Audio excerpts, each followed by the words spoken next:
कहाँ गया वो क्वेश्चन? चलो कोई बात नहीं, मैं आपको बता दूं फर्स्ट क्वेश्चन क्या है। बोर्ड पे नहीं आ रहा किसी कारण से ये वाला क्वेश्चन। चलो कोई बात नहीं, सेकंड क्वेश्चन से अपन स्टार्ट कर लेते हैं। मैं आपको बता चुका फर्स्ट क्वेश्चन आपसे टाइप्स ऑफ सिस्टम पर पूछता है, और पहला क्वेश्चन जो आपको बोर्ड पर दिखाई नहीं दे रहा वो आरपीएससी फर्स्ट ग्रेड 2012 में पूछा गया कि अच्छी तरह से एक बंद फ्लास्क है और उसके अंदर बर्फ रखी हुई है, तो वो किस प्रकार का सिस्टम है। तो मैं आपको पहले ही बता चुका कि अच्छी तरह से बंद फ्लास्क में कोई बर्फ रखी हुई है, तो मैंने कहा था ये आइसोलेटेड सिस्टम का उदाहरण होता है। जैसे मैंने कहा था कि जो गन्ने की दुकान है उसके अंदर फ्लास्क के अंदर जो बर्फ भरी हुई रहती है वो हमारे लिए एक आइसोलेटेड सिस्टम का उदाहरण है, क्योंकि वो बर्फ ना तो सराउंडिंग से कोई एनर्जी लेती है और ना सराउंडिंग को कोई एनर्जी देती है, और साथ ही साथ उसके मास में भी किसी भी प्रकार का कोई नहीं आता, चेंज नहीं आता। अगर हम हमारे सिस्टम की बात करें, आपसे पूछा जाए कि हम किस प्रकार के सिस्टम का उदाहरण है, तो आप सबको पता है हम क्लोज सिस्टम का एग्जाम्पल है। कैसे कि हम सराउंडिंग के साथ, भाई सिस्टम क्या है, सिस्टम दो काम करता है। सिस्टम सराउंडिंग के साथ ऊर्जा का विनिमय करता है, सिस्टम सराउंडिंग के साथ मैटर या द्रव्य का भी क्या कर सकता है, विनिमय कर सकता है। अगर कोई ऐसा सिस्टम है जो सराउंडिंग के साथ एनर्जी और मैटर दोनों का एक्सचेंज करता है, तो उसे आप ओपन सिस्टम कहते हैं। और कोई ऐसा सिस्टम है जैसे हम जैसे लोग जो सराउंडिंग के साथ केवल हीट का एक्सचेंज करते हैं, मैटर का एक्सचेंज नहीं करते, वो सिस्टम आपको पता है क्लोज सिस्टम कहलाता है। जैसे मैंने आपसे कहा, आप मान के चले एसी में बैठे हुए हैं, तो ठीक है आपको ठंड लगेगी। क्यों लगेगी? क्योंकि आप क्या करेंगे, ऐसी स्थिति में जब एसी में बैठते हैं तो चारों ओर का टेम्परेचर आपका कम हो गया। उस स्थिति में हम सिस्टम है, हमारी जो एनर्जी है वो हाई टेम्परेचर से लो टेम्परेचर की तरफ जा रही है। इसका मतलब अंदर की एनर्जी कहाँ जाती है, बाहर की तरफ, या अंदर की हीट कहाँ जाती है, बाहर की तरफ। लेकिन मैं कई बार आपको बता चुका कि एसी में जब आप बैठते हो तो आपके द्रव्यमान में कभी कमी नहीं आती, यानी मैटर का एक्सचेंज नहीं होता, केवल किसका एक्सचेंज होता है, केवल एनर्जी का एक्सचेंज होता है। जैसे मैं आपको बता चुका, कभी आप भट्टी के पास खड़े रहते हो तो आपको गर्मी लगती है। उसका रीजंस क्या है, सराउंडिंग से आपके पास हीट आती है, सराउंडिंग से आपके पास हीट आती है, उष्मा आती है। तो ऐसा सिस्टम जो केवल एनर्जी का एक्सचेंज करे वो सिस्टम क्या कहलाता है, क्लोज सिस्टम कहलाता है। और आपको पता है मनुष्य किस प्रकार के सिस्टम का एग्जाम्पल है, तो हम कहेंगे मनुष्य एक क्लोज सिस्टम का एग्जाम्पल है। सभी का आंसर सही है क्या बेटा? Next question. अगला जो क्वेश्चन बनता है, चाहो तो आप इसको ईएमआरएस की दृष्टि से भी देख सकते हैं। मैंने सारे टॉपिक्स देखे हैं, इसी तरह के क्वेश्चंस हैं। इनमें से वो कौन सी प्रॉपर्टी है जो एक्सटेंसिव प्रॉपर्टी नहीं है? हमें पता है एक्सटेंसिव प्रॉपर्टी वो प्रॉपर्टी होती है जो पदार्थ की मात्रा पर निर्भर करती है। जितनी भी प्रकार की एनर्जी हो, चाहे वो एंथैल्पी हो या कितनी भी प्रकार की एनर्जी हो, मैं पहले ही बता चुका जितनी भी प्रकार की एनर्जी है वो सब एक्सटेंसिव प्रॉपर्टी है, वो पदार्थ की मात्रा पर निर्भर करती है। एंथैल्पी एक प्रकार की एनर्जी है। एंट्रोपी आपको पता है अव्यवस्था है और वो डिपेंड करती है पदार्थ की मात्रा पे। क्लास में बच्चे कम है तो व्यवस्था रहती है, लेकिन क्लास में खूब सारे बच्चे हैं तो अव्यवस्था आ जाती है। तो एंट्रोपी कहीं ना कहीं पदार्थ की मात्रा पे निर्भर करती है। उष्माधारिता हीट कैपेसिटी, मैंने कहा था उष्माधारिता क्या है, निकाय का ताप 1 डिग्री सेल्सियस बढ़ाने के लिए आवश्यक उष्मा। अब मान लीजिए आपने निकाय अलग अलग प्रकार का ले लिया। मान लो आपने निकाय थोड़ा सा ले लिया तो उसका 1 डिग्री सेल्सियस ताप बढ़ाने के लिए एनर्जी कम देनी पड़ेगी। बताया था कटोरी में थोड़ा सा पानी ले लिया और कहा कि इसका टेम्परेचर 1 डिग्री सेल्सियस बढ़ाओ तो एनर्जी कम देनी पड़ेगी। लेकिन भगोने में पानी ले लिया, अब कहा अब लाला इसका ताप 1 डिग्री सेल्सियस बढ़ाओ तो एनर्जी ज़्यादा देनी पड़ेगी। तो मैंने कहा था हीट कैपेसिटी, एंथैल्पी, एंट्रोपी, ये तीनों की तीनों आपकी एक्सटेंसिव प्रॉपर्टी है। रही बात, मैंने कहा था जहां विशिष्ट लग जाए या जहां मोलर शब्द लग जाए वो सारी की सारी कौन सी प्रॉपर्टीज होती हैं, वो सारी की सारी आपकी इंटेंसिव प्रॉपर्टी है। मैंने कहा जहां मोलर शब्द लग जाए या जहां विशिष्ट शब्द लग जाए, मैंने कहा विशिष्ट उष्माधारिता पूछे वो आपसे, आप कहोगे इंटेंसिव प्रॉपर्टी है। जहां मोलर शब्द लग जाए किसी के भी आगे वो मैंने कहा था इंटेंसिव प्रॉपर्टी होगी। अगला क्वेश्चन, इनमें से कौन सी प्रॉपर्टी ऐसी है जो एक्सटेंसिव है? अभी अभी बताया था एंथैल्पी एक प्रकार की एनर्जी है और एनर्जी मास पे डिपेंड करती है, तो एंथैल्पी आपकी एक्सटेंसिव प्रॉपर्टी है। शांता, शांता जैसे मैं आपसे कहूं पानी की विस्कोसिटी, चाहे आप थोड़ा पानी ले लें या ज़्यादा पानी ले लें, पानी की विस्कोसिटी एक इंटेंसिव प्रॉपर्टी है, वो पदार्थ की मात्रा पर निर्भर नहीं करती।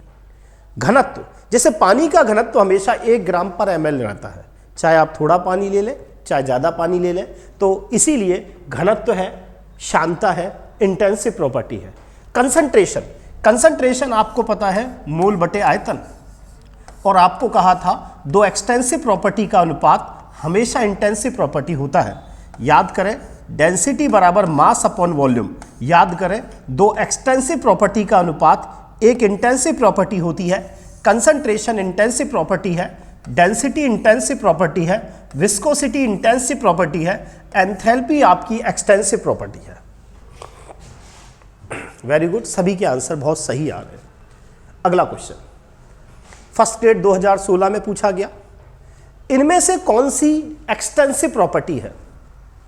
अब देखो डेंसिटी, इनमें से कौन सा विस्तृण, विस्तृण मतलब एक्सटेंट, इनमें से कौन सी एक्सटेंसिव प्रॉपर्टी है?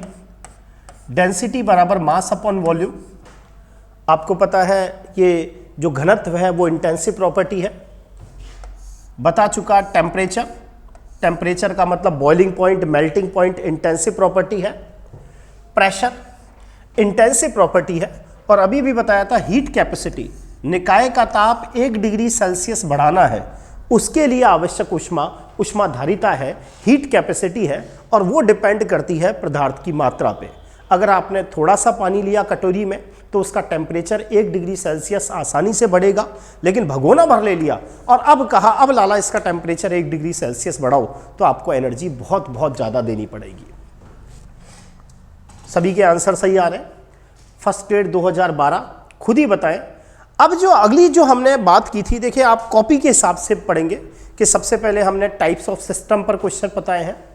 कॉपी का नेक्स्ट पेज पढ़ोगे तो मैंने सिस्टम की प्रॉपर्टीज़ पढ़ाई थी, जिसमें एक्सटेंसिव और इंटेंसिव प्रॉपर्टीज़ पढ़ाई थी, और उसके बाद मैंने कहा कि थर्मोडायनेमिक्स की प्रॉपर्टी में 2 प्रॉपर्टी और इम्पॉर्टेंट है। एक तो है आपका स्टेट फंक्शन और एक बताया था पाथ फंक्शन, एक बताया था अवस्था फलन और एक बताया था पथ फलन। कहा था कि सिस्टम की कुछ प्रॉपर्टीज़ ऐसी होती हैं जो निकाय की पथ पर निर्भर नहीं करती, वो प्रारंभिक और अंतिम अवस्था पर निर्भर करती हैं। वो प्रॉपर्टी आपकी स्टेट फंक्शन है। और कहा था निकाय की कुछ प्रॉपर्टीज़ ऐसी होती हैं जो पथ पर निर्भर करती हैं, उन्हें हमने कहा था पाथ फंक्शन है। और कहा था याद रखें Q और W, याद रखें Q और W। इसके अलावा जितनी भी प्रॉपर्टीज़ हमें दिखाई दें वो सारी की सारी प्रॉपर्टी सिस्टम की कौन सी प्रॉपर्टी होती है? वो सारी की सारी सिस्टम के स्टेट फंक्शंस होते हैं, अवस्था फलन होते हैं। निम्नलिखित में से कौन सा सेट अवस्था फलन का है? एंथैल्पी, जिसको आप डेल एस से रिप्रेजेंट करते हैं,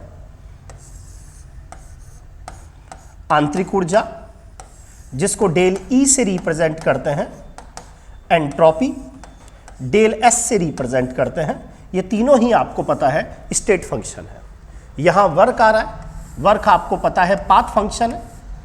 यहाँ भी वर्क आ रहा है, वर्क आपको पता है पथ फलन है।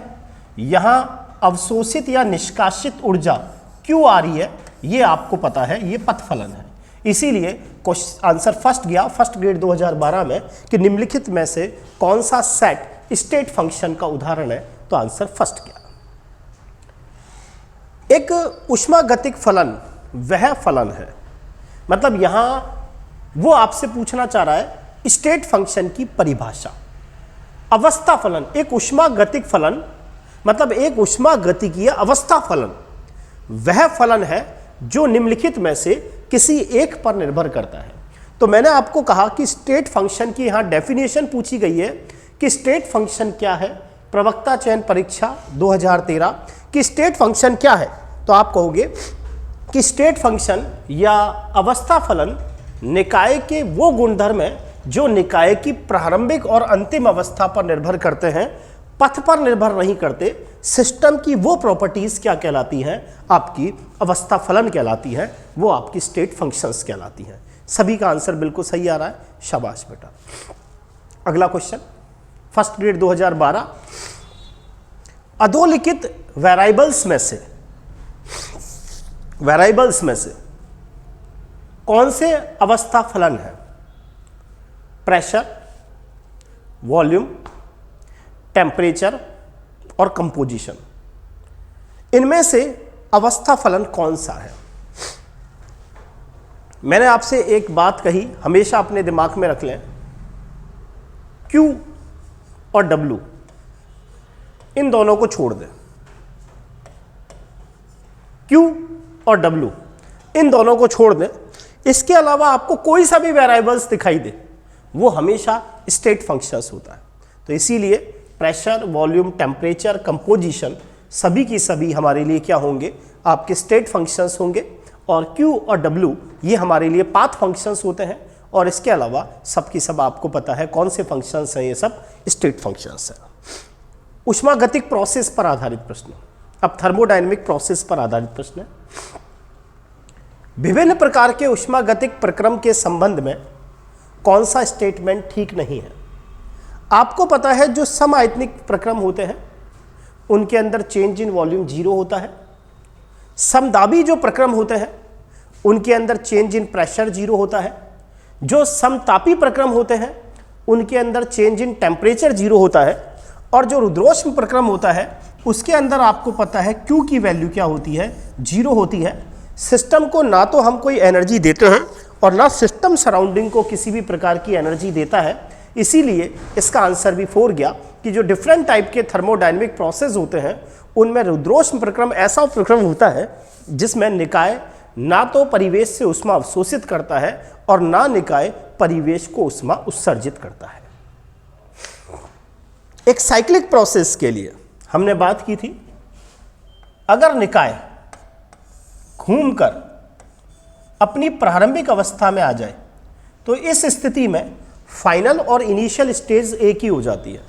और जब प्रारंभिक और अंतिम अवस्था एक ही हो जाती है तो उस स्थिति में सारे स्टेट फंक्शंस 0 हो जाते हैं, सारे अवस्था फलन 0 हो जाते हैं। इसीलिए चक्रीय प्रक्रम के दौरान, साइक्लिक प्रोसेस के दौरान जितने भी स्टेट फंक्शंस हैं, जितने भी अवस्था फलन हैं, वो 0 रहते हैं। इसीलिए डेल E भी 0 रहता है, डेल H भी 0 रहता है। इसीलिए इसका आंसर उपरोक्त दोनों रहेगा। अब थर्मोडायनेमिक्स के फर्स्ट लॉ पर आधारित प्रश्न है, वो कॉपी जैसे जैसे आप पढ़ते चलेंगे उसी आधार पर सारे क्वेश्चंस मैंने बनाए हैं। ऊष्मागतिकी का फर्स्ट लॉ सबको पता है। ऊष्मागतिकी के फर्स्ट लॉ को ऊर्जा संरक्षण का सिद्धांत कहते हैं। इसके अनुसार ना तो किसी भी प्रकार, जो आप सबको पता है ऊष्मागतिकी का प्रथम नियम ऊर्जा संरक्षण सिद्धांत है। इसके अनुसार ऊर्जा को ना तो उत्पन्न करेंगे ना नष्ट करेंगे, बल्कि एक रूप से दूसरे रूप में रूपांतरित करेंगे। इसीलिए थर्मोडायनेमिक्स का जो फर्स्ट लॉ है वो सबको पता है किस आधार पर है, ऊर्जा संरक्षण के सिद्धांत पर आधारित है। अगला क्वेश्चन, रुद्रोष्म प्रक्रम के लिए थर्मोडायनेमिक्स का फर्स्ट लॉ हो जाता है। तो आप सबको पता है कि थर्मोडायनेमिक्स के फर्स्ट लॉ के अनुसार डेल E बराबर होता है Q प्लस W।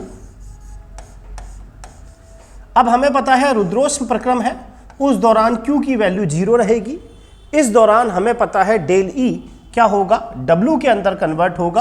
कि डेल E किसके अंदर कन्वर्ट होगा? W में। तो du बराबर dq minus W। No, Q की वैल्यू 0 रहती है और इस स्थिति में जो डेल E है वो किसके बराबर होगा? W के बराबर होगा। डेल E बराबर W, बिल्कुल सही है। नेक्स्ट क्वेश्चन, फर्स्ट ग्रेड 2018, एक प्रक्रम में निकाय द्वारा 701 जूल ऊष्मा अवशोषित की जाती है और सिस्टम द्वारा 394 जूल कार्य किया जाता है।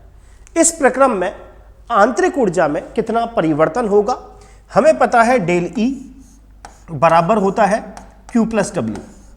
यहां क्वेश्चन के अंदर यही पूछा जा रहा है कि आपको इंटरनल एनर्जी में चेंज बताना है।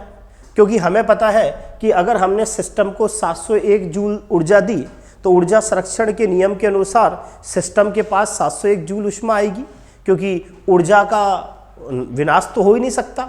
वो बात अलग है, ऊर्जा एक रूप से दूसरे रूप में रूपांतरित हो सकती है। अब आपको पता है 701 जूल में से 394 जूल तो काम करने में खर्च आ गई, तो रिमेनिंग उसके पास क्या बच जाएगी, इंटरनल एनर्जी स्टोर हो जाएगी। चाहो तो ऐसे भी सोच सकते हो, और ऐसे नहीं सोच सकते तो फिर आप चिन्ह नियम से कर सकते हो। अगर निकाय के द्वारा कोई ऊष्मा अवशोषित की जाती है तो वो धनात्मक होती है, यानी 701 जूल, एवं निकाय द्वारा अगर सिस्टम द्वारा कार्य किया जाता है तो फिर वो कार्य नेगेटिव में होता है, 394 joule. Change in internal energy आपके पास आ गई 307 जूल। समझ में आ गया होगा सभी के। डेल ई बराबर क्यू प्लस डब्ल्यू। एक बार बताएं सभी समझ में आ रहा है नहीं आ रहा बेटा? बिल्कुल ठीक है, सभी के आंसर बिल्कुल सही आ रहे हैं। चौहान साहब, परी बेटा आप क्यों आंसर नहीं दे रहे बेटा? पढ़ा नहीं क्या आपने? नेक्स्ट क्वेश्चन, एंथैल्पी पर आधारित प्रश्न। याद करेंगे एंथैल्पी क्या चीज थी। मैंने कहा था कि जब समदाबी प्रक्रम होता है उस दौरान निकाय जो भी ऊष्मा अवशोषित करता है या जो भी ऊष्मा उत्सर्जित करता है वो एंथैल्पी परिवर्तन के बराबर होती है। याद करेंगे QP equal to del H। Copy को खोल लेंगे, याद आ जाएगा कि अगर कोई केमिकल रिएक्शन चल रही है, और हमें पता है ज़्यादातर केमिकल रिएक्शन समदाबी होती है, उस दौरान जो भी रिएक्शन एनर्जी अब्जॉर्ब करेगी या जो भी रिएक्शन एनर्जी रिलीज करेगी वो एंथैल्पी परिवर्तन है। फिर हमने कहा था गणितीय रूप से एंथैल्पी परिवर्तन डेल H बराबर होता है del E plus P del V। और फिर हमने कहा था डेल H न्यूमेरिकल करने के लिए डेल E, और गैसेस के केस में P डेल V की जगह हम लगा सकते हैं डेल N गैस RT। इन तीनों से ही रिलेटेड आपसे क्वेश्चंस इस पर एंथैल्पी पर बनता है। समदाबी प्रक्रम है, अर्थात अभिक्रिया स्थिर दाब पर हो रही है, तो निम्नलिखित में से कौन सा स्टेटमेंट सही नहीं है? समदाबी प्रक्रम होगा तो चेंज इन प्रेशर 0 होगा, बिल्कुल सही है, ए सही है। यह भी सही है कि समदाबी प्रक्रम के दौरान निकाय जो भी ऊष्मा अवशोषित करेगा या उत्सर्जित करेगा वो एंथैल्पी परिवर्तन के बराबर होगा। यह भी ठीक है, एंथैल्पी परिवर्तन del E plus P del V होता है। यह सही नहीं है डेल H बराबर P डेल V, ऐसा कुछ नहीं होता। उम्मीद करता हूं अच्छा सुन रहे हैं एक बार अच्छे से। तो डेल H बराबर del E plus P del V। Copy खोलते रहो सामने, परी बेटा इसका तरीका यही है, कॉपी सामने खोलते रहो और थोड़ा सा एक बार आइडिया आ जाएगा, और फिर जब आप सेकंड स्लॉट में क्वेश्चन करोगे तो ये सारे क्वेश्चन हो जाएंगे। अगला क्वेश्चन फर्स्ट ग्रेड 2014 में पूछा गया। N2 प्लस 3S2 से बना 2 अमोनिया नियत ताप व नियत दाब पर करवाई गई। मतलब जब आप इस रिएक्शन को, मतलब ये कह रहा है N2 प्लस 3S2 से बना 2 अमोनिया। अभी मैंने कहा था जनरली कोई भी जो केमिकल रिएक्शंस हमारे कोर्स में होती है वो समदाबी और समतापी होती है, लेकिन बेस्ट आंसर समदाबी। डेल H और डेल U के बीच में आपसे संबंध पूछ रहा है। डेल H और डेल U का मतलब यह है, वो ये कह रहा है कि अगर मान लो ये रिएक्शन समदाबी होती है तो जो भी एनर्जी रिलीज होती है उसको डेल H कहते हैं, और मान लीजिए यही रिएक्शन समायतनिक होती तो जो एनर्जी रिलीज होती है उसे हम डेल E कहते हैं। अब वो आपसे कहता है डेल H और डेल U में आपस में क्या संबंध है। तो आप सबको पता है डेल H बराबर del E plus del N gas RT। हम डेल N गैस का मान निकाल लेंगे। डेल N गैस का मान कैसे निकालेंगे? उत्पाद के गैसीय मोल 2 और क्रियाकारक के 3 और 1 4, इसका मतलब -2, यानी डेल H बराबर डेल E माइनस 2RT। इसका मतलब यह हुआ कि डेल E में से जब आप 2RT घटाएंगे तो आपके पास डेल H आएगा, यानी डेल ई का जो मान है वो डेल एस से ज़्यादा है। इस केस में हम ये कहेंगे डेल एस से ज़्यादा क्या है, डेल ई है। नेक्स्ट क्वेश्चन, इनमें से वो कौन सी अभिक्रिया है जिसमें डेल एच और डेल यू आपस में बराबर है? तो अभी अभी कहा डेल एच बराबर होता है del E plus del N gas R T, जिसके अंदर इस डेल एन गैस की वैल्यू 0 होगी, यानी जितने उत्पाद के गैसीय मोल होंगे उतने ही क्रियाकारक के गैसीय मोल होंगे।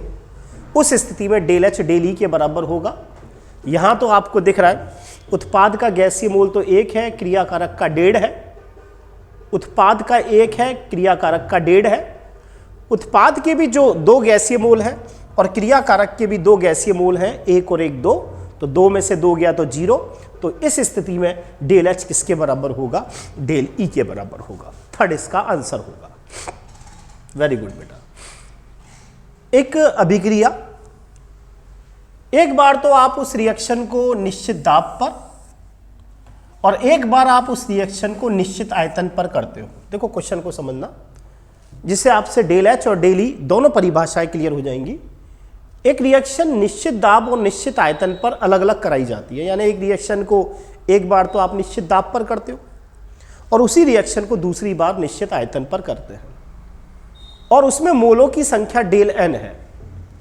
तो दोनों विधियों में जो ऊष्मा उत्सर्जित होती है, डेल एच कहोगे एक को और एक को डेल ई कहोगे, तो उनके बीच में आपस में क्या संबंध है? तो आपको पता है डेल एच बराबर del E plus del N gas R T. यही तो पूछ रहा है, कह रहा है एक रिएक्शन है, एक बार तो आप उसको निश्चित दाब पर करते हो और एक बार आप उस रिएक्शन को निश्चित आयतन पर करते हो। तो अगर निश्चित दाब पर करते हो तो जो भी वो एनर्जी एब्जॉर्ब करेगा या रिलीज करेगा वो डेल एच के बराबर होगी, और अगर निश्चित आयतन पर करते हो तो जो भी वो एनर्जी एब्जॉर्ब करेगा या रिलीज करेगा वो डेल ई के बराबर होगी। तो डेल एच बराबर del E plus del N gas R T, यही इसका फॉर्मूला है। अब ये भी बताया था डेल एच और डेल ई के बीच में क्या संबंध है। इनमें से कौन सा सही व्यंजक है? अब ये भी बताया था H बराबर होता है E प्लस पी वी का योग होता है, लेकिन हमें पता है ये जो एंथैल्पी है वो एक स्टेट फंक्शन है, इसीलिए बेस्ट आंसर होता है डेल एच बराबर del E plus P del V. ये भी ठीक है, H बराबर E और पी वी का योग होता है, लेकिन ठीक है, बेस्ट आंसर डेल एच बराबर del E plus P del V होता है, क्योंकि ये रिएक्शन कांस्टेंट प्रेशर पर होती है। अभिक्रिया CO प्लस हाफ O2 से बना CO2, इसमें डेल एच और डेल ई में क्या संबंध है?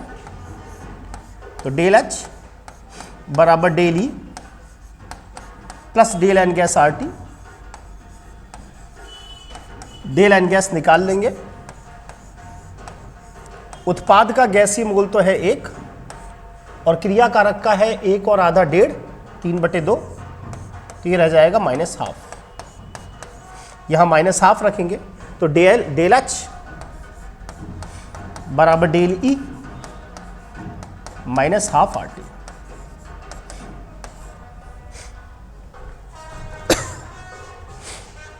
सभी का आंसर वेरी गुड बेटा।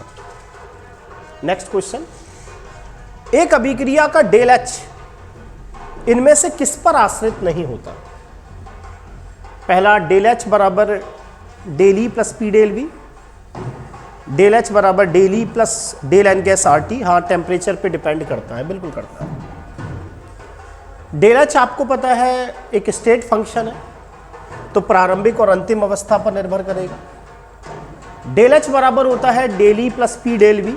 हाँ, डेल वी पर भी करेगा। कभी अनुगामित पथ, क्योंकि ये पाथ फंक्शन नहीं है। डेल एच आपको पता है स्टेट फंक्शन है, ये पथ पर निर्भर नहीं करता, ये फाइनल और इनिशियल स्टेज पर निर्भर करता है। इसीलिए अभिक्रिया का जो डेल एच है वो अनुगामित पथ पर निर्भर नहीं करेगा। अमोनिया का N2 और हाइड्रोजन में वियोजन होता है, तो डेल एच का मान क्या होगा? 2 ammonia convert in N2 plus 3s2, तो डेल एच बराबर del E plus del N gas R T. Del N gas निकाल लोगे, उत्पाद के गैसीय मोल 4, क्रियाकारक के 2, तो 2 रहेगा, तो डेल एच बराबर डेल ई प्लस 2RT। उम्मीद करता हूं सबको समझ में आ रहे होंगे।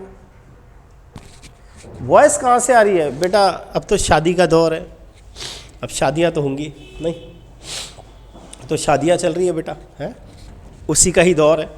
अब 3 तारीख को भी पता नहीं, 3 तारीख को भी ऐसी आवाज़ें आएंगी। चलो आगे समझ में सभी को। मोनिका बेटा 4 क्यों लगाया तूने इसका आंसर? पिछले वाले का दिया, इसका 4 क्यों लगाया बेटा?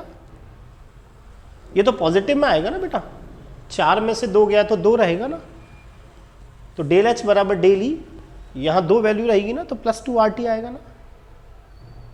आगे समझ में। नेक्स्ट क्वेश्चन,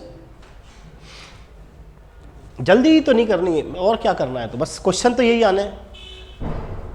अभिक्रिया के लिए स्थिर ताप तथा स्थिर दाब पर निम्नलिखित में से कौन सा कथन, जब भी आ जाए डेल एच और डेल ई, फॉर्मूला लगा लो, डेल एच बराबर डेल ई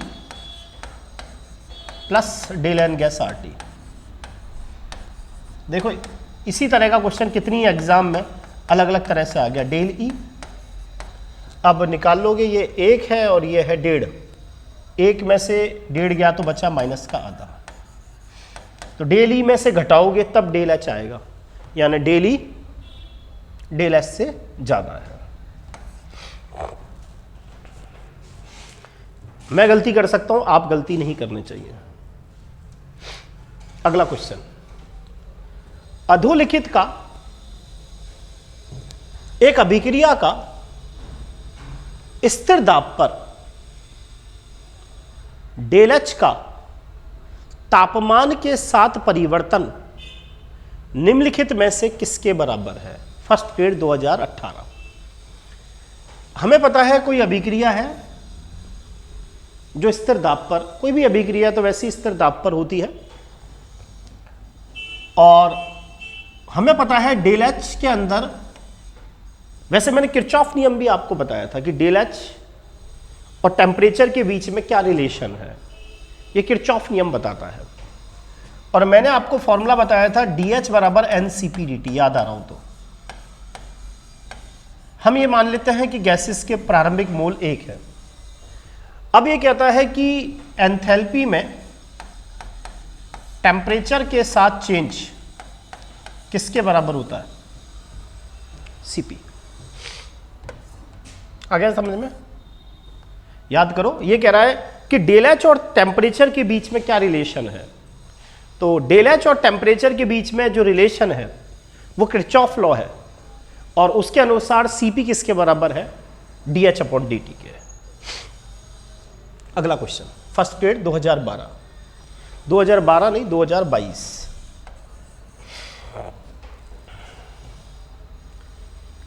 एक मोल SO3 का SO2 एवं O2 से संभवन, मतलब लैंग्वेज कुछ भी हो, मैं बताता हूं क्या क्वेश्चन क्या है। यह कह रहा है कि 1 मोल SO3 का निर्माण हो रहा है SO2 और हाफ O2 से, 97,000 जूल द्वारा 300 केल्विन पर ऊष्माक्षेपी है। जब अभिक्रिया बॉम कैलोरीमीटर में 1 एटमॉस्फेयर दाब पर कराई गई, और इस अभिक्रिया के लिए आपको डेल एच फाइंड आउट करना है। फर्स्ट पीरियड 2022 में इस साल ये क्वेश्चन आया था कि ये कह रहा है कि SO3 का फॉर्मेशन हो रहा है और ये अभिक्रिया ऊष्माक्षेपी है, और आपको डेल एच का मान निकालना है। तो देखो, पहली बात तो हमें ये पता है कि अगर ऊष्माक्षेपी अभिक्रिया होगी ना, तो डेल एच का मान नेगेटिव आएगा, तो 2 ऑप्शन तो वैसे ही गलत हो गए। अब मेरे पास आंसर सेकंड और फोर्थ हो गया। लैंग्वेज थोड़ी सी अटपटी थी, उसने कहा SO2 प्लस हाफ O2 से बना SO3। अब यहां से पढ़ना, जब यह अभिक्रिया बॉम कैलोरीमीटर में 1 एटमॉस्फेयर दाब पर कराई जाती है और टेम्परेचर को 300 केल्विन रखा जाता है, उस दौरान जो आपकी एनर्जी रिलीज होती है वो रिलीज होती है 97,000 जूल जब आप इस अभिक्रिया को बॉम्ब कैलोरीमीटर में कराते हो। तो इसका मतलब यहां आपको ये डेल ई की वैल्यू दे रखी है, ये आपको डेल ई की वैल्यू दे रखी है। समझ में आ गई बात? ये आपको किसकी वैल्यू दे रखी है? डेल ई की वैल्यू दे रखी है कि जब इस रिएक्शन को हम बॉम्ब कैलोरीमीटर में कराते हैं, क्योंकि आपको पता है बॉम्ब कैलोरीमीटर हमें इंटरनल एनर्जी बताता है कि आंतरिक ऊर्जा का जो हम मापन करते हैं वो किससे करते हैं? बॉम्ब कैलोरीमीटर से करते हैं कि किसी सिस्टम की इंटरनल एनर्जी कितनी है उसको बॉम्ब कैलोरीमीटर से कराया जाता है। और इसका मतलब इस अभिक्रिया को पहले इन्होंने स्थिर आयतन पर कराया है। तो स्थिर आयतन पर जब इन्होंने इस अभिक्रिया को कराया तो कितनी एनर्जी रिलीज होती है? 97,000 जूल एनर्जी रिलीज होती है। अब वो ये कहना चाह रहा है कि इसी अभिक्रिया को अगर आप स्थिर दाब पर कराएं तो बताओ कितनी एनर्जी रिलीज होगी। अब हमें पता है डेल एच बराबर आएगा del E plus del N gas R T. Del E, अब यहां हमारे लिए डेल एन गैस का मान क्या होगा? 1 में से 1.5 चला गया यानी -12 RT। अब इसमें क्या है, ध्यान रखना है, अगर एनर्जी रिलीज होती है, जैसे मान लो अगर आपने इस अभिक्रिया को स्थिर आयतन पर कराया बॉम्ब कैलोरीमीटर में, और अगर एनर्जी रिलीज हो रही है तो डेल ई का मान आपको नेगेटिव रखना है, और अगर एनर्जी देनी पड़ती है तो फिर डेल ई का मान पॉजिटिव रखना है। इसका मतलब यहां डेल ई का मान होगा -97,000 -12, क्योंकि हमारे पास सारे आंसर जूल में है तो हम आर का मान 8.3 रख लेंगे, और टेम्परेचर क्वेश्चन में 300 केल्विन दे ही रखा है। समझ में आ गया होगा? तो अब आप इसको कैलकुलेट कर लें, ये 150 बार और करोगे तो 15×8 = 120 यानी ये 1200 आ जाएगा। तो -97,000 में जुड़ेगा ही, तो कैलकुलेट करके देखोगे तो ये इसका आंसर 4 आएगा। करके देख लेना, आंसर आ जाएगा। उम्मीद करता हूँ सभी को ये क्वेश्चन समझ में आ गया होगा।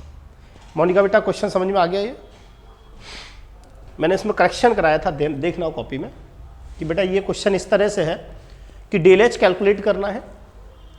फिर ये कह रहा है कि पहले मैंने इस अभिक्रिया को बॉम्ब कैलोरीमीटर में कराया। बॉम्ब कैलोरीमीटर का मतलब होता है स्थिर आयतन पर कराया, और जो एनर्जी जो रिलीज हुई उस दौरान वो डेली 97,000 जूल है। अगर ये वैल्यू एनर्जी रिलीज होती है तो फिर मुझे नेगेटिव में रखना है, और फिर ये -12 आर की वैल्यू, टी की वैल्यू, आर की वैल्यू 8.3 इसीलिए लगाई है क्योंकि क्वेश्चन में दे भी रखी है, और साथ में सारी वैल्यूज जूल में है, पुटिंग की टेम्परेचर केल्विन में। 10 एटमॉस्फेयर दाब पर किसी आदर्श गैस को 2 लीटर समतापीय रूप से निर्वात में जब तक प्रसारित होते हैं, जब तक प्रसारित करते हैं जब तक इसका कुल आयतन 10 लीटर ना हो जाए, तो इस प्रसरण में कितना कार्य किया जाता है। तो याद करो मैंने कहा था अगर आप किसी गैस को प्रसारित कर रहे हैं, चाहे आप किसी भी रूप में प्रसारित करें, लेकिन 2 केस ऐसे होंगे जिसमें सिस्टम के द्वारा कार्य 0 होगा। एक तो मैंने कहा था जब आप निर्वात में किसी गैस को प्रसारित करते हैं तो जो एक्सटर्नल प्रेशर होता है वो 0 होता है, और एक्सटर्नल प्रेशर अगर 0 होगा तो आपका वर्क भी क्या होगा? 0 होगा, और इसीलिए यहां पर वर्क 0 है।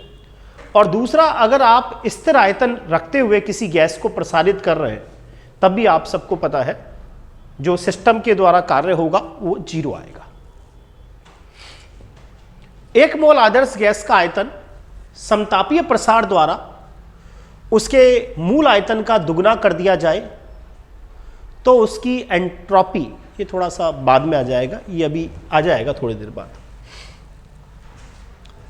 जब एक आदर्श गैस का ये साल फर्स्ट ग्रेड में वापस वही क्वेश्चन आया, एक आदर्श गैस है 4 लीटर की, समतापीय रूप से प्रसारित कर रहे हो निर्वात में, और तब तक प्रसारित कर रहे हैं जब तक आयतन 20 लीटर नहीं हो जाता, तो कार्य की गणना करो। तो सबको पता है निर्वात में अगर आप किसी गैस को प्रसारित करते हो तो सिस्टम के द्वारा कार्य 0 ही आएगा। अब एंट्रोपी पर आधारित प्रश्न है, वो एंट्रोपी पर आधारित प्रश्न है।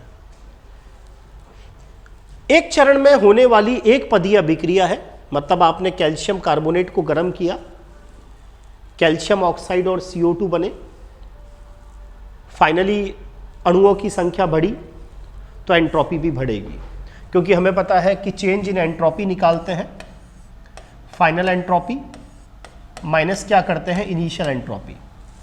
पहले अणुओं की संख्या 1 थी, फिर अणुओं की संख्या बढ़ी, 1 से 2 अणु हुए, तो फाइनल एंट्रोपी का मान इनिशियल एंट्रोपी से ज़्यादा है, इसीलिए एंट्रोपी परिवर्तन कैसा आएगा, पॉजिटिव आएगा। जब अणुओं की संख्या बढ़ती है तो आपको पता है डेल एस पॉजिटिव होता है। वायुमंडलीय दाब एवं 27 डिग्री सेल्सियस पर एक मोल द्रव को वाष्प में परिवर्तित होने की एंथैल्पी 30 किलो जूल प्रति मोल है, तो एंट्रोपी परिवर्तन का मान ज्ञात करें। क्वेश्चन समझ में आना चाहिए। ये 1 मोल पानी है और हम इसको वाष्प में बदल रहे हैं, हम इसकी अवस्था परिवर्तन कर रहे हैं, हम इसकी चेंज इन फेज कर रहे हैं।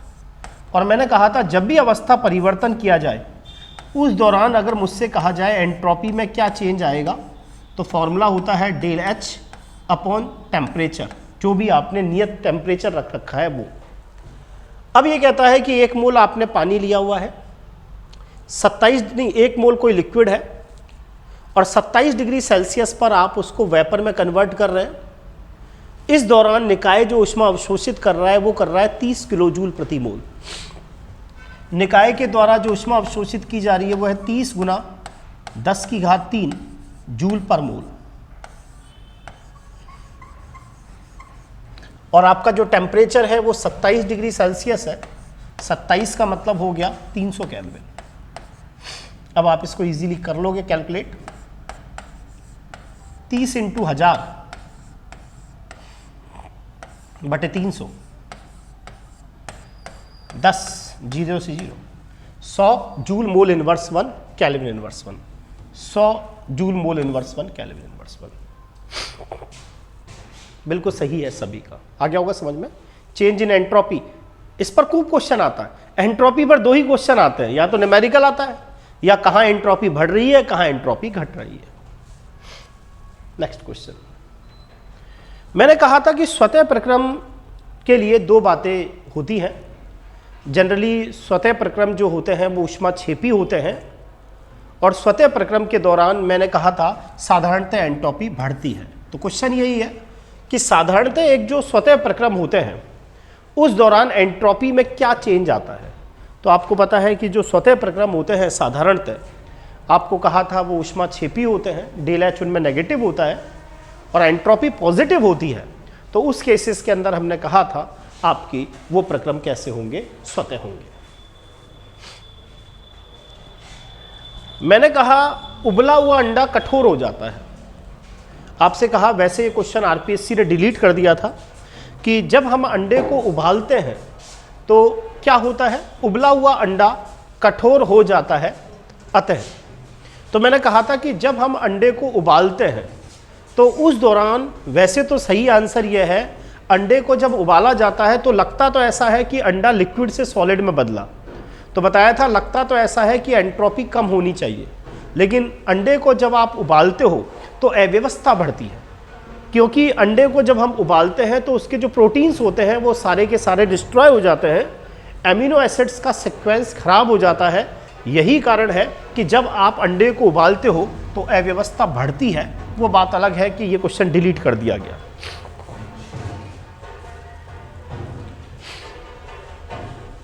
निम्नलिखित अभिक्रिया में एंट्रोपी परिवर्तन बताइए। तो पहले तो था 1 अणु, बाद में बने 2 परमाणु। और जब भी वियोजन का केस होता है या डिसोसिएशन का केस होता है, जैसे मान लीजिए 1 पेन था, टुकड़े करके 2 पेन कर दिए, तो जब भी डिसोसिएशन का केस होता है तो हमेशा एंट्रोपी के मान में क्या होती है, वृद्धि होती है। और आपको पता है पहले एंट्रोपी कम है क्योंकि पहले 1 अणु है, बाद में कणों की संख्या बढ़ रही है, नंबर ऑफ पार्टिकल्स 2 हो गए, तो फाइनल का मान इनिशियल से ज़्यादा होने के कारण एंट्रोपी बढ़ेगी। यही कारण है डिसोसिएशन के केस में एंट्रोपी आपकी क्या होती है, बढ़ती है। इसीलिए इसका आंसर फर्स्ट रहा, फर्स्ट ग्रेड 2015 में आया। नेक्स्ट क्वेश्चन, रुद्रोष्म उत्कीर्णीय प्रक्रम के लिए एंट्रोपी परिवर्तन क्या होगा? रुद्रोष्म प्रक्रम के लिए एंट्रोपी परिवर्तन क्या होगा? डेल एस बराबर होता है क्यू बाई टी। आपको पता है रुद्रोष्म प्रक्रम है तो उस दौरान क्यू जीरो होगा, और क्यू जीरो होगा तो डेल एस का मान भी क्या होगा? जीरो होगा। अगर आप रुद्रोष्म रूप से कोई अवस्था परिवर्तित कर रहे हो तो सीधी सी बात है एंट्रोपी परिवर्तन क्या रहेगा? जीरो रहेगा, क्योंकि डेल एस बराबर क्यू बाई टी है और रुद्रोष्म में क्यू की वैल्यू जीरो है, इसीलिए आपका डेल एस की वैल्यू भी कैसी आएगी? जीरो आएगी। किस प्रक्रम के लिए डेल एस बराबर डेल एच बाई टी होता है? तो आपको कहा था कि जो हमारे अवस्था परिवर्तन होता है, इस फॉर्मूले को हम तब लगाते हैं जब अवस्था परिवर्तन होता है, और जनरली जो अवस्था परिवर्तन होता है वो सारे के सारे स्थिर दाब पर होते हैं। तो इसीलिए किस प्रक्रम के लिए डेल एस बराबर डेल एच अपॉन टी होता है? तो रुद्रोष्म प्रक्रम के लिए भी नहीं होता, समतापीय उत्क्रमणीय परिवर्तन के लिए भी नहीं, बोल के बेस्ट आंसर होता है जब भी आप अवस्था परिवर्तन की बात करते हैं ना, तो सबसे बेस्ट आंसर होता है स्थिर दाब पर। कमरे के ताप पर जब आप अमोनियम क्लोराइड को पानी में घोलते हैं तो सॉल्यूशन का टेम्परेचर कम हो जाता है। मतलब जब आप पानी में अमोनियम क्लोराइड को घोलते हो, देखो क्या होता है, कई बार तो आप पानी के अंदर जैसे ग्लूकोज को घोलते हो तो पानी ठंडा हो जाता है, लेकिन पानी के अंदर आप चूना डालते हो तो देखा होगा पानी गर्म हो जाता है। तो अगर ऊष्माक्षेपी प्रक्रम होता है तब तो सॉल्यूशन गर्म हो जाता है, और ऊष्माशोषी प्रक्रम होता है ना तो सॉल्यूशन ठंडा हो जाता है। जैसे आपने पानी में ग्लूकोज घोला तो देखना, महसूस करना, वो पानी ठंडा हो जाता है, वो ऊष्माशोषी प्रक्रम है। तो जब भी ऐसा क्वेश्चन आए कि हमने इस चीज़ को घोला और कहे कि साहब टेम्परेचर कम हो गया सॉल्यूशन का, तो समझ जाना वो ऊष्माशोषी प्रक्रम है, और ऊष्माशोषी प्रक्रम के लिए डेल एच पॉजिटिव होता है। जैसे आप कई बार देखा होगा, आपने चूने को पानी में घोलते हो तो पानी गर्म हो जाता है, वो ऊष्माक्षेपी प्रक्रम है। तो क्वेश्चन यह है कि एक ठोस अमोनियम क्लोराइड है, उसको आप पानी में घोलोगे तो सॉल्यूशन का टेम्परेचर कम हो जाता है। विलयन प्रक्रिया के संबंध में डेल एच और डेल एस के बीच में क्या संबंध है? तो अभी भी बताया, अमोनियम क्लोराइड को जब आप पानी में घोलते हो तो ये ऊष्माशोषी प्रक्रम है, तो डेल एस तो पॉजिटिव आना ही चाहिए। तो ये थर्ड और फोर्थ तो गलत हो गया, क्योंकि यहाँ डेल एच नेगेटिव नेगेटिव चल रहा है। अब आपको पता है जैसे ही आप अमोनियम क्लोराइड को पानी में घोलोगे तो एक तो बनेगा अमोनिया और एक बनेगी HCl। अगर अणुओं की संख्या बढ़ रही है, अगर वियोजन हो रहा है, तो सीधी सी बात है एंट्रोपी बढ़ेगी, और एंट्रोपी बढ़ेगी तो डेल एस भी कैसा आएगा? पॉजिटिव। इसीलिए इसका आंसर फर्स्ट रहा कि यहाँ डेल एच और डेल एस दोनों ही क्या रहते हैं? पॉजिटिव रहते हैं। जब आप अमोनियम क्लोराइड को पानी में घोलते हो तो सॉल्यूशन का टेम्परेचर कम हो जाता है। डेल एच और डेल एस के रेस्पेक्ट में आप क्या कहेंगे? तो डेल एच पॉजिटिव होगा और डेल एस भी क्या होगा? पॉजिटिव होगा। जल का 1 मोल 100 डिग्री सेल्सियस पर जिसकी वाष्पन की गुप्त ऊष्मा 540 कैलोरी प्रति ग्राम है, तो एंट्रोपी में क्या परिवर्तन होगा?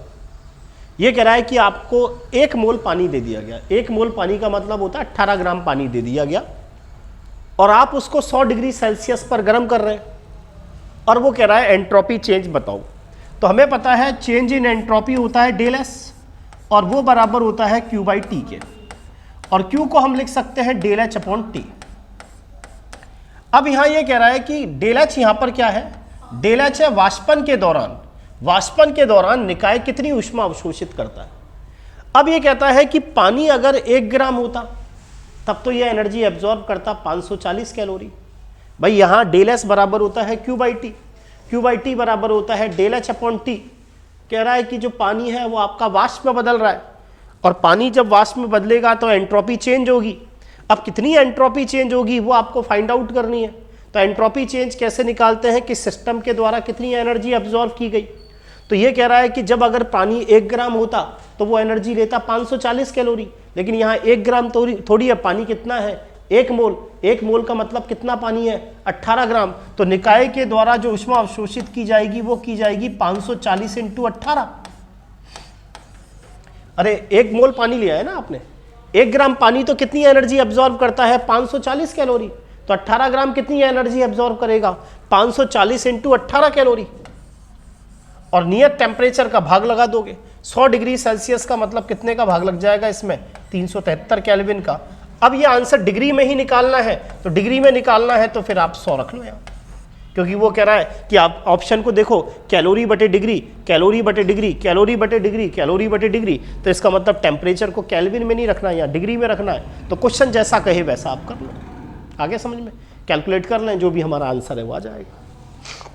जो भी है बेटा कैलकुलेशन कर लेना, क्योंकि इस स्थिति में अपन को यही करना पड़ेगा और कोई हमारे पास तरीका भी नहीं है। कैलोरी बटे डिग्री रखो, क्योंकि चारों ऑप्शन ही हमारे पास ऐसे, चाहे वो गलत आया हो लेकिन तरीका यही रहेगा फिर इस क्वेश्चन को करने का।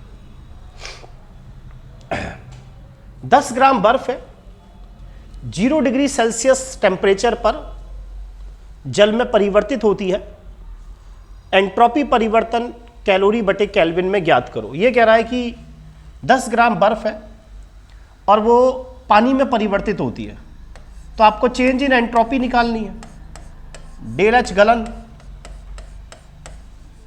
बाय जो भी टेम्परेचर है जिस पर ये हो रहा है काम वो। अब हमें पता है 1 ग्राम जो बर्फ होती है ना, वो जब जल में बदलती है तो उसकी गुप्त ऊष्मा होती है 80 कैलोरी। यानी 1 ग्राम पानी, 1 ग्राम बर्फ जब पानी में बदलती है तो वो 80 कैलोरी एनर्जी बाहर से एब्जॉर्ब करती है। तो यहाँ है 10 ग्राम, तो कुल एनर्जी कितनी एब्जॉर्ब करेगा? 10 इंटू 80। और temperature 0 degree Celsius, 0 degree Celsius का मतलब 273 केल्विन। तो आप भाग लगा लो 800 बटे 273, यानी 3 से कुछ कम आएगा, 3 के आसपास आएगा, 3 पॉइंट समथिंग। तो जो भी है यही ऑप्शन दिख रहा है अपन को, और कोई तरीका भी नहीं है, अप्रॉक्सीमेट करना पड़ेगा। ठीक है बेटा, आज के लिए बहुत है। ओके बेटा, आगे कल क्वेश्चंस कराएंगे आगे।